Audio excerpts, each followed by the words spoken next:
হ্যাঁ, সেনাবাহিনীর বেতন আমাদের ট্যাক্সের টাকায় হয়, কিন্তু এনারা আছেন বলেই আমরা রাতে নিশ্চিন্তে ঘুমোতে পারি।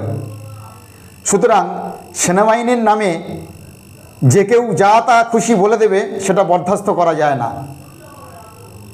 এটা ঠিক, এটা আমিও মানি, মন থেকে মানি।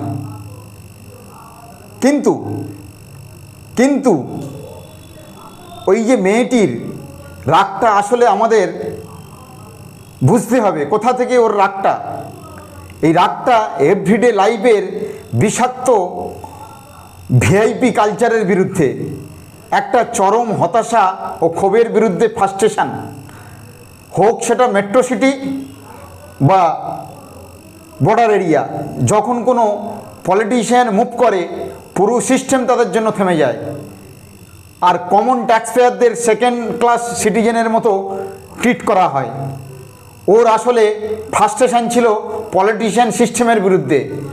কিন্তু হিট অফ দ্য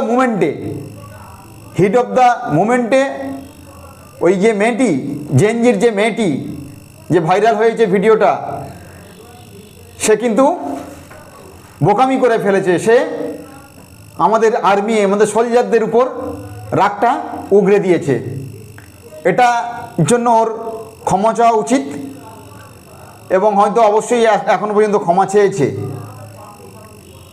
কিন্তু এই বিষয়টা নিয়ে আরেকটু ঘাঁটাঘাঁটি করে আদৌ এর পিছনে কি পলিটিক্যাল দিক আছে সেটা নিয়ে আমি একটা ভিডিও করব। অলরেডি আমি পড়াশোনা এবং লেখাজোখা শুরু করে দিয়েছি।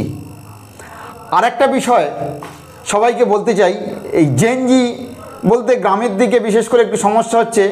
অনেকে গুলিয়ে ফেলছেন এই জেনজিটা এরা কি আবার কোন জঙ্গি নাকি এরা অন্য কোনো গ্রহের।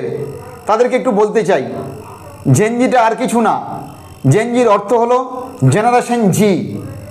সহজভাবে বললে প্রায় 1997 থেকে 1912 সালের মধ্যে জন্মানো প্রজন্মকে সাধারণত জেনজি বলা হয়।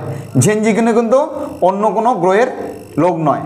আমি একটা ভিডিও নিয়ে আসছি খুব তাড়াতাড়ি এই মেয়েটির বিষয় নিয়ে।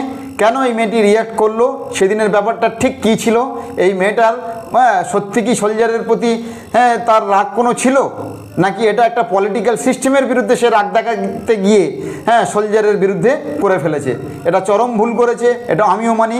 কিন্তু এই ভুলের পিছনে পলিটিক্যাল যে ন্যারেটিভ সেটা কি ঘুরিয়ে দেওয়া হচ্ছে না তো, সেটা একটু দেখার বিষয়। সেটা নিয়ে আমার ভিডিও আসছে খুব তাড়াতাড়ি।